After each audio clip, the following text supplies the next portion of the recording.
लग्न होऊन 6 महिने झाले होते, पण जॉबला असल्यामुळे माझे सासरच्या घरी जास्त राहणे झालेच नाही. म्हणून थोडं निवांत झाल्यावर सुट्ट्या घेऊन सासरी राहावं, सर्वांसोबत वेळ घालवावा यासाठी मी व माझा नवरा प्रवीण आम्ही दोघांनी उन्हाळ्याच्या थोड्या जास्तीच्या सुट्ट्या घेतल्या आणि थेट गावी निघालो. गावाकडे आमचा सासू सासरे, दीर जाऊबाई असा मोठा परिवार आहे. एक नणंद आहे, त्यांचे देखील लग्न झालेले आहे. त्या देखील उन्हाळ्याच्या सुट्ट्या घालवण्यासाठी माहेरी आलेल्या होत्या. छान हसत खेळत सुट्ट्या संपत आल्या. मग नणंदबाईंची निघण्याची तयारी सुरू झाली.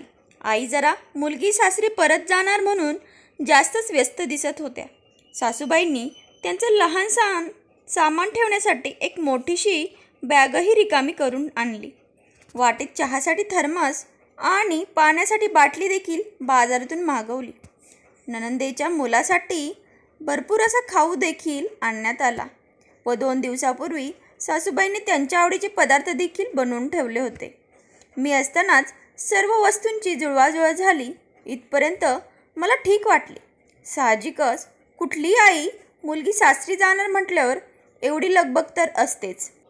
बॅगेमध्ये नणंदबाई जेव्हा जुनी साडी ठेवून त्यावर बाकीचे कपडे व खाण्यापिण्याचं सामान ठेवू लागल्या, तेवढ्यातच आई पटकन आल्या.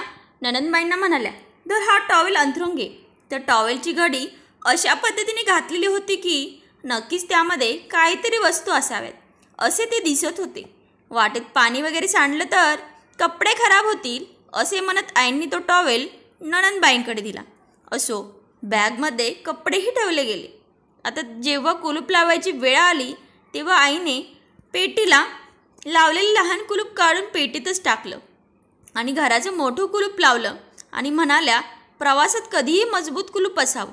लहान कुलूप कोण जाणे कोणीही तोडेल आणि बॅगेतील सर्व वस्तू जातील." मी हैराण होऊन ही सगळी तयारी पाहत होते. मान्य आहे की माहेरून सासरी जायला त्यांना 48 तासांचा रेल्वेचा प्रवास करायचा होता, पण हाच प्रवास त्याने माहेरी येतानाही केला होता. मग अशी नव्याने सगळी तयारी का बरं? त्या तर निघून गेल्या, पण 2 दिवसांनी मी जेव्हा याबाबत जाऊबाईंशी बोलले तेव्हा त्या म्हणाल्या, "तू जे बघितले ते तुझ्यासाठी नवीन आहे, आमच्यासाठी नाही." त्या जेव्हा जेव्हा इथून जातात आई त्यांना या सर्व गोष्टी देतात. अशा प्रकारे वस्तू देणं आम्हाला खूपतं तर खूप, पण करणार तरी काय? किती आश्चर्याची गोष्ट आहे की जेव्हा त्या सासरून माहेरी ट्रेनने आल्या तेव्हा त्यांना कशाचीच गरज पडली नाही. त्यांना गरज होती तर त्यांनी येतानीच गरजेच्या वस्तू आणल्या असत्या. मला जरा लपून छपून केलेल्या गोष्टी खटकत होत्या, पण शेवटी मी तर काय बोलणार. सांगायचं उद्दिष्ट हे नाही की ही मुलीला एखाद्या गोष्टीची गरज पडली तर आईने ती देऊच नाही. खरं तर गरजेनुसार द्यावीही, पण पद्धतशीरपणे द्यावी. मुलीनेही आपल्या माहेरून जितकं जास्त तितकं आणि कसंही करून घेण्याची भावना ठेवू नये. प्रत्येक वेळेस माहेरून लहान सामान घेण्याची आशा बाळगू नये.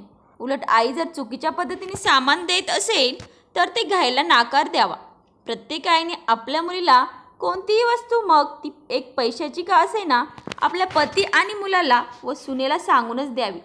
ती जर त्यांच्या ऐपतीनुसार असेल तर ते कधीच नाकारणार नाही आणि ऐपतीपेक्षा जास्त असेल तर ते देणंच मुळी चुकीचं आहे. याबाबतीत मुलीनेही समजूतदारपणे वागावं.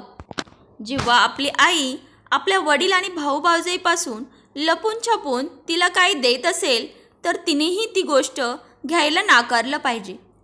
तिला जो आनंद सर्वांसमोर दिलेल्या वस्तूमुळे होईल तो लपवून दिलेली वस्तू नेण्यात होणार नाही. सासूची ही वागणूक सुनेला बोचते. सासू सुनेच्या नात्यात अंतर पडत चालते व घरात वाद निर्माण होतात.